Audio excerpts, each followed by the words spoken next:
Welcome back, viewers, to another video for beginners with basic tips. Martin, remember in our last video we took pictures using AV mode.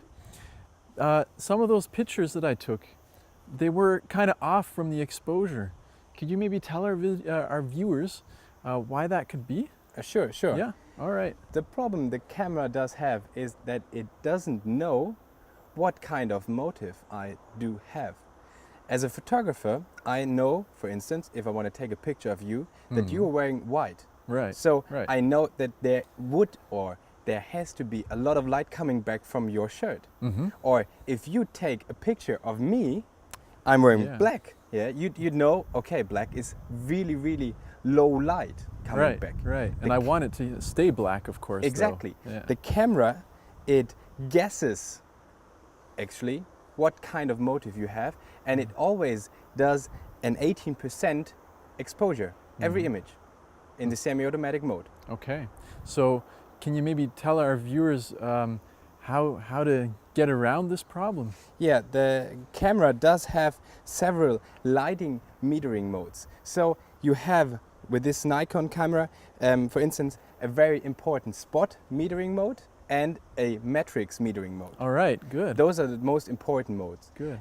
The spot metering mode is that you have 5% of the image taken into consideration for the correct exposure. Right. The matrix mode does take into consideration the whole image, and there's a lot of mathematics and algorithms involved into that equation.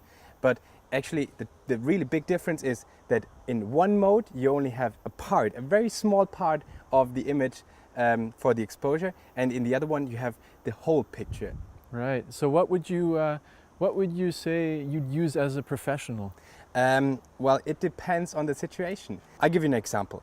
If I want to take a portrait of you and the sky is totally bright behind you, really a lot of sky in the image, I take the spot metering because I only want to take the portrait. I have to take into consideration only your face. I know that the background is much brighter, so there I had to use spot metering. All right. But for beginners, for the average shot, I'd only use metric mode. Because then you don't have to think about one thing less, I guess, eh? Yeah, exactly. Right. It's the correct aiming. The problem with the spot mode is that the image either is really perfectly lit or it's totally off.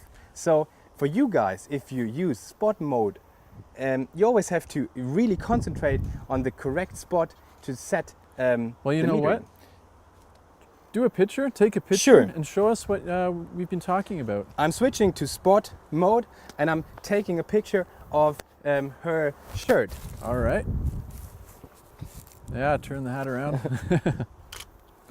As you can see, the whole image nearly is black. Oh. It's totally underexposed. Right, so just what we said. Exactly. Okay, If now- I switch to the matrix mode, Now try it again. yeah, try it again. I'll try and get the same crop. All right.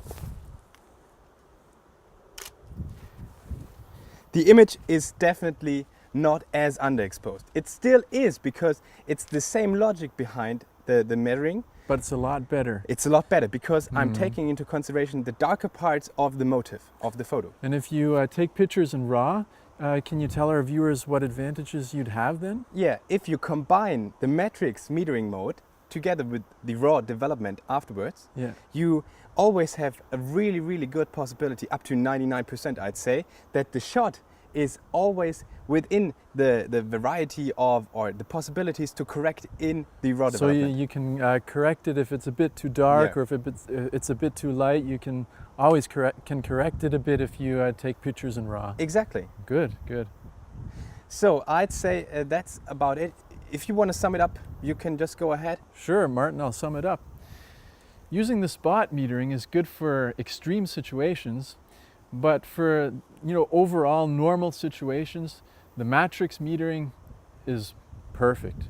So my tip is, if you have a normal situation like this, just use the matrix metering, and that's one thing you don't have to think about anymore.